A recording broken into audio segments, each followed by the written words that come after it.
રાજ્ય સરકાર દ્વારા સુપોષિત ગુજરાત મિશન હેઠળ પ્રાથમિક શાળાના બાળકોના શારીરિક અને માનસિક વિકાસ માટે મુખ્યમંત્રી પૌષ્ટિક અલ્પાહાર યોજના અમલી બનાવવામાં આવી છે, જે અંતર્ગત મહીસાગર જિલ્લામાં 1,16,895 જેટલા વિદ્યાર્થીઓને લાભ આપવામાં આવી રહ્યો છે।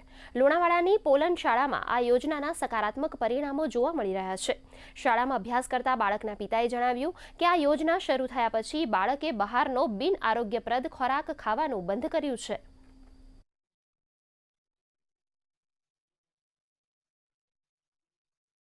पौष्टिक नास्तानी अंदर अठवाडियानी अंदर मेनू मुजब वाराफरती कठोळ मिक्स कठोळ अने सुखड़ी आपवामां आवे छे, जेनाथी बाळको सवारे शाळामां आव्या बाद तरत ज प्रार्थना संमेलन पूर्ण करी अने तेमने आ पौष्टिक नास्तो आपवामां आवे छे। मुख्यमंत्री श्री साहेबे आ जे योजना शरू करी छे एनाथी सरकारी शाळाना तमाम बाळको पुष्कळ प्रमाणमां लाभ ले छे अने वालीओ तथा विद्यार्थीओ खूब संतोष अनुभवे छे। जेमां सवारे 11:30 वागे नास्तो आपवामां आवे छे, कठोळ अने सुखड़ी, જેથી કરીને ખાઈને અને આરોગ્ય જળવાઈ રહે છે। દુકાન તરફ બાળકો જતા હતા અને પડીકો ખાતા તે હવે બંધ થયેલા છે।